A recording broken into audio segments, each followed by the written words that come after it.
Can't focus on me. Baby, can't focus on me.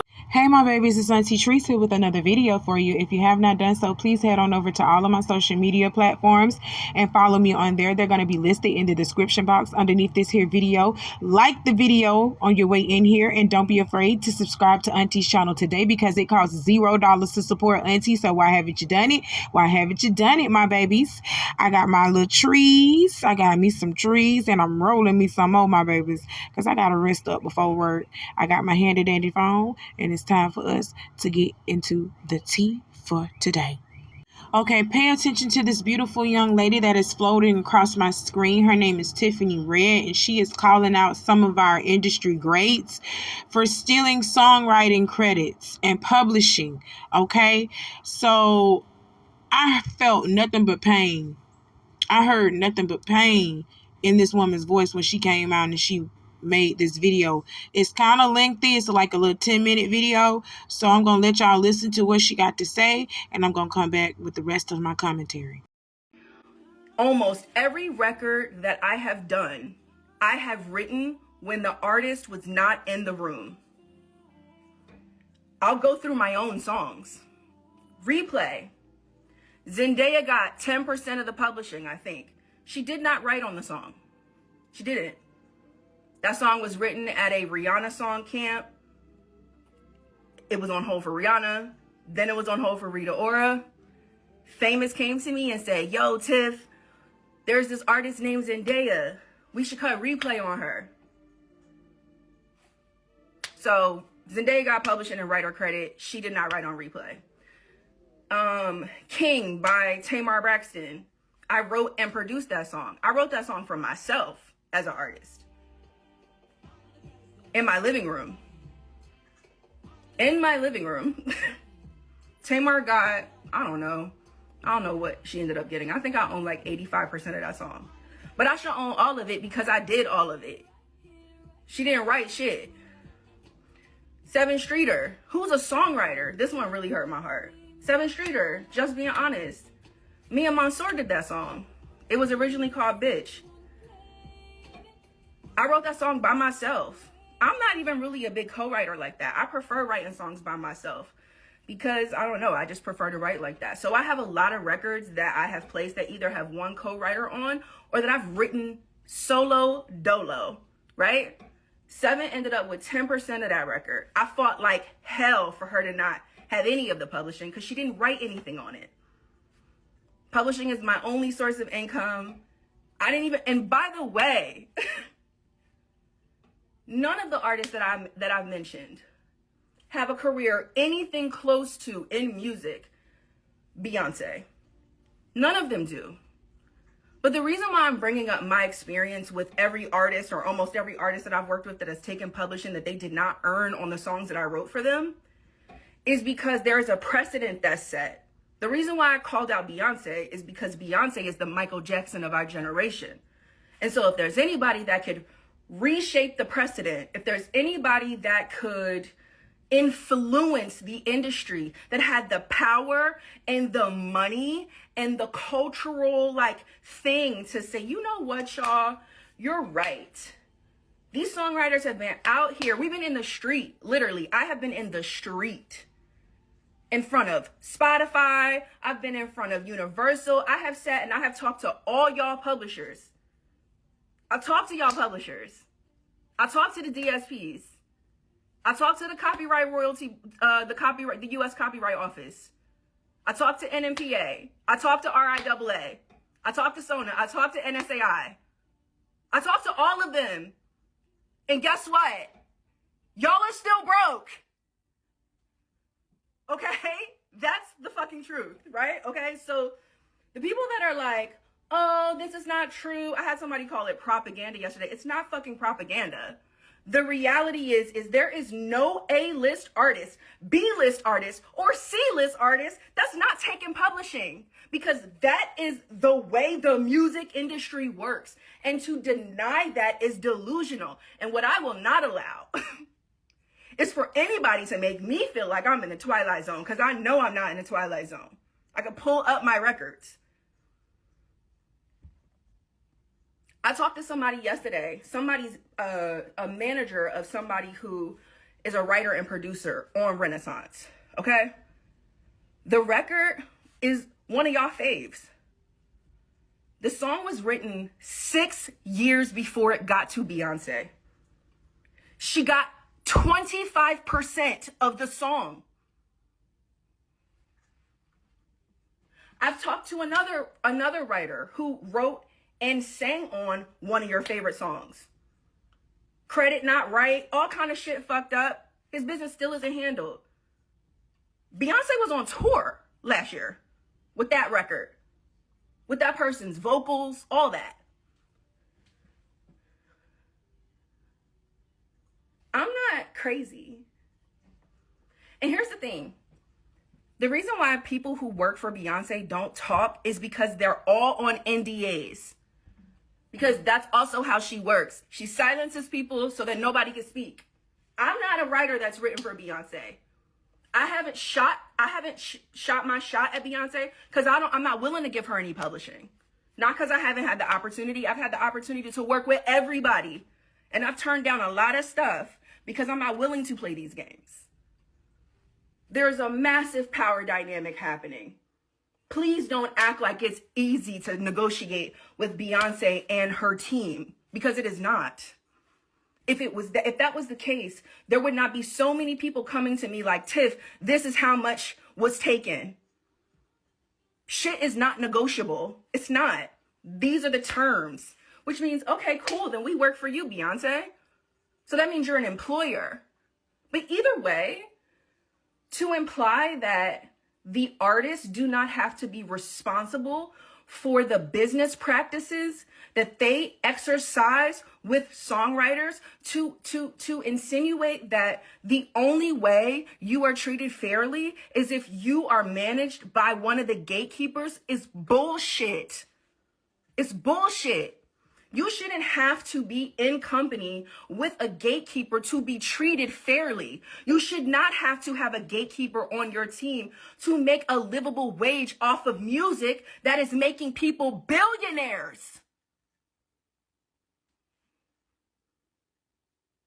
Them Grammys don't pay the bills.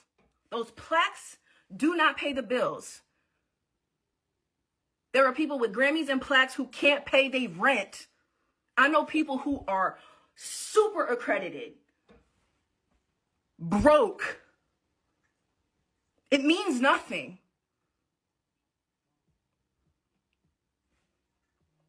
Trust me, I know.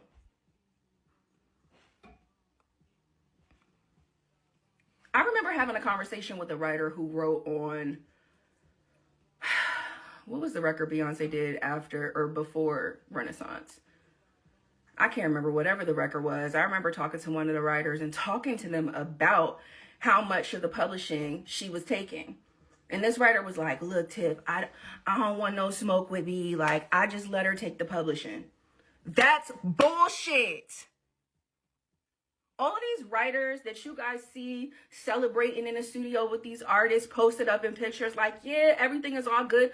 Those writers are being exploited. Those writers' time is not paid for. Their services are not paid for. Their contribution to the sound recording is not paid for. Their first use of the copyright is not paid for. Their fucking parking is not paid for. Their fucking lunch is not paid for. That's the truth. The truth is that we work in an industry that proclaims it makes billions of dollars but can't even buy you fucking lunch. But I'm tripping. But I'm tripping. No, they're tripping. And you're tripping if you with them. There's people that are like, didn't nobody have no gun to your head? The gun to your head is the power dynamic. Think critically, y'all. The gun to your head is the power dynamic. The gun to your head is your livelihood. The gun to your head is being excluded and ostracized and retaliated against for even trying. That's the gun to your head. They don't need to put a gun to your head anymore. because they control everything. That's the gun. You being silenced, that's the gun.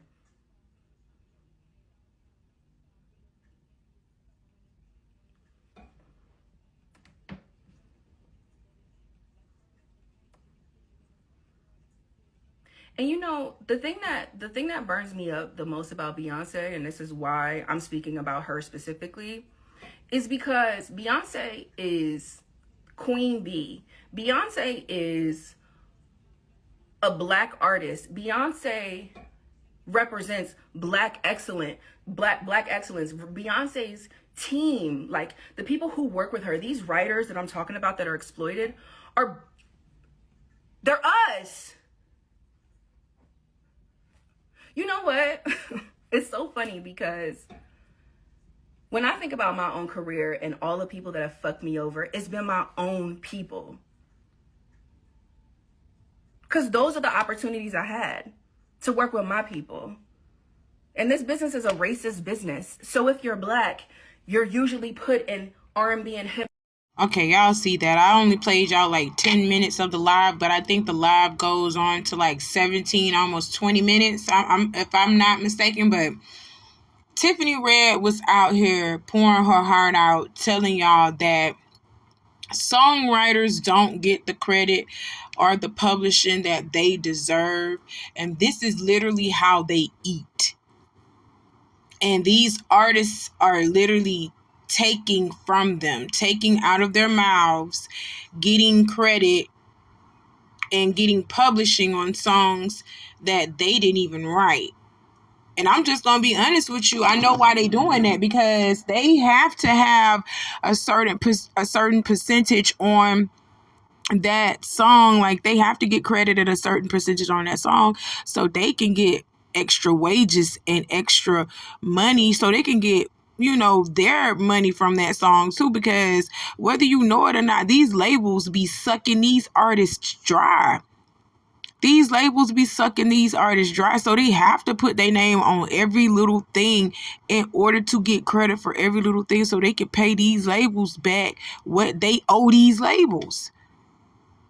Yeah, you could be out here making labels billions of dollars and still end up owing them because of mismanagement of your funds, and, you know, this person getting this credit on this and that person getting credit on that. You know, these record labels are the devil. You know, I thought the TLC movie taught y'all that. You know, the TLC movie should have taught y'all that. But Tiffany Red is coming out speaking from a songwriter's point of view, the creator, you know, that point of view, where she works hard in her living room. She's the only one doing this, or she's in a studio. She's the only one writing, but she sees an artist get the credit for it. The artist who actually bought the song or said they wanted to do the song, they get the credit for writing and publishing, and she does not, you know, and that's so unfair, you know, because this is the way that these people eat. And I know I'd be pissed off if I have worked hard to create something, and then a person like Beyonce, or a person like Rihanna, or a person like Chris Brown, or whoever these big known artists are, they want the song and they actually get the song, and then they slap their name on it as the person that actually wrote the song, who actually published the song and everything else. That's just crazy. I would feel so bad. I would feel slighted. I would feel like you stole something from me, which they really are. They really are stealing your work from underneath your nose in plain sight, not giving you the credit, not paying you for it, working you for free. You know what I'm saying? But that's just crazy, and I feel sorry for her in a way, because this is how she eats. You know what I'm saying? This is how she, you know, survives. And to know that they are going through this like this, you know, it brings me back to the whole Taraji thing.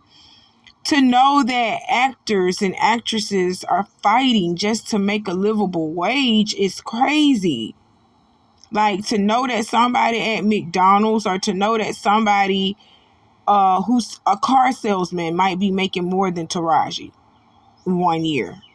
You know what I'm saying? That's just crazy. And Taraji makes so many good movies. And it's just great. What she doesn't make, she acts in so many good movies and projects. And to be paid less than nothing, that's just crazy. So I understand what Tiffany Red is talking about as far as the songwriter's point of view. They're putting in their time, their blood, their sweat, and their tears into their product, into their work, and they can't even get lunch for free. They can't even get a free lunch. Like, that's a slap in the face. That's a slap in the face. But so many people flooded to Tiffany Red's video after she posted it, and you were saying some mean and horrible things like you always do, because a lot of people were underneath her comments, and I did read them. Well, some of them, not all of them, but I did read them, and some of them did say, like, what you want us to do, Tiffany Red, what you want us to do, what you want us to say, what you want us to do, how you want us to fix this for you.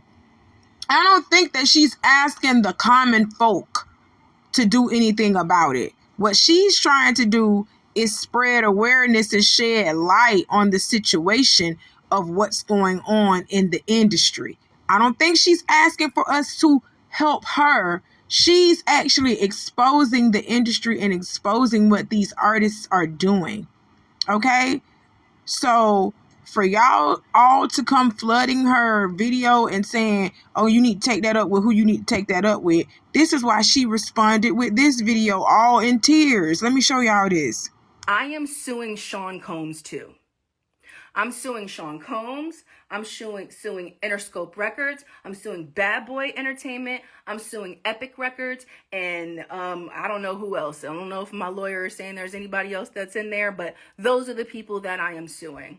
I am suing for tortious interference, for all of the work that I have done that has been fucked because of all of this. Working with Cassie. Years. The music is incredible. It's all fucked now. It's got all this nastiness all over it. I can't tell you what I felt like when I found out this is what was going on. I can't tell you what I felt like when I found out that my music was playing in the background. That the reason why this nigga called me emotional singing bitch is because he was listening to a demo of me singing while he was doing God knows what with my fucking friend. I have been dealing with this shit since 2015. This has been some of the most traumatizing and terrifying moments in my fucking life. And to watch the world cackle and joke and people sending memes back and forth and all y'all in my DMs like, Tiff, did you see this? Like I'm fucking blind. Like I didn't just sit on NBC and speak with Chloe about my experiences. Are y'all fucking kidding me? So cat's out the bag. I'm suing too. That's why I haven't been answering your questions. You want to know why I haven't been in LA? You want to know why Tiffany Red is not outside doing 100%er activations? Because I don't feel safe. That's why. Because I don't want to endanger my team, the people around me. LA? Are you kidding? New York? Are you kidding? How is it safe for me the moment that I speak up?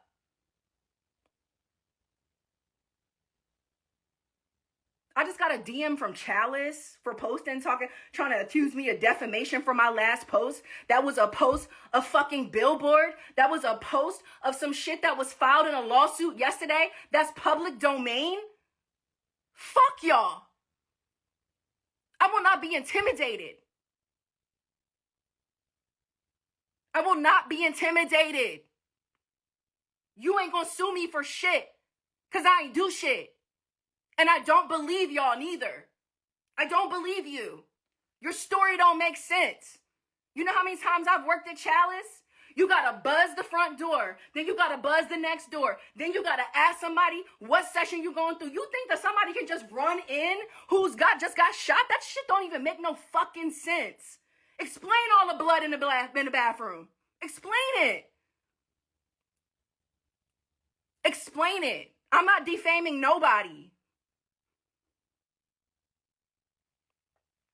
All the media that's reaching out, stop reaching out to me. I'm not doing no interviews about Puff. I'm exhausted with talking about Puff. I've been talking about Puff since the end of last year. I'm sick of it. This is not my life. This is not the shit. I didn't do none of this shit. But now I'm stuck in this fuck shit. Supposing I say shit. Fuck that. Because I didn't do nothing but fucking write records that are fucking incredible. This is my life. In real life. That's Lil Rod's life. In real life. That's Cassie's life. In real life. I'm not outside because it's dangerous. You tell me who else gets to be accused of all kind of this kind of shit that ain't gonna get picked up and be in jail already. I'm suing Puff. I'm suing Interscope. I'm suing Epic. I'm suing Bad Boy for all the music that I have written for Cassie that was derailed. I'm suing for my career that they took from me, that I earned, that I worked for. And for all of y'all who don't have the courage to do what I'm doing, to do what Lil Rod is doing, to do what Cassie is doing, shut the fuck up. Shut up. Okay, so that was her response to all of you guys' comments. She explained that she is actually suing Diddy, which she has every right to do if he has did what she said he's done. And I'm just gonna be honest, I know he did that shit. I know he did that shit because Diddy got his son, I want to say Justin. He got his son Justin as a publisher and writer, co-writer, and all of that on Mace's songs. And Justin was just like 6 months old. Justin was a baby when Mace wrote them songs and did them songs with Diddy. And Justin got publishing rights at just 6 months old. So he's gonna forever have, you know, a stake and a claim over Mace's song and in a part of Mace's songs when he wasn't even able to even walk or even write yet. So, yeah, I believe what she's saying. Diddy did that shit. Yep, Diddy, this is truly the end for you because you just getting hit with lawsuit after lawsuit, man. They are taking you out of here, Diddy, and they gonna take that money. They stripping you of everything, Diddy. Oh my God, this is crazy because not only is Tiffany Red suing him, another young man is suing him for sexual harassment and saying he was being passed around to his industry friends like Stevie J and Cuba Gooding Jr. Oh my God, we're going to get into that later on. But this is the creator perspective of things. This is the creative side of the business. And they getting screwed on that side too. So you getting screwed for being an artist and you're getting screwed for being a creator. You're getting screwed all around the board. So y'all gonna have to figure this one out. Try to like form a union, form something together so that these record labels and these artists and these other people won't be sucking y'all dry. Because either way, it don't matter what type of position you get in, somebody is going to be trying to eat off you. So you're going to have to take care of yourself and find a way to not let that happen. Okay? That's all I got on this. But this is all I have for this video right here, guys. Auntie got some more coming for you later on. You know how I do. Y'all do what I told you to do in the beginning of this video. I love you, my babies. Y'all be safe out here. I'll talk to you soon. Bye.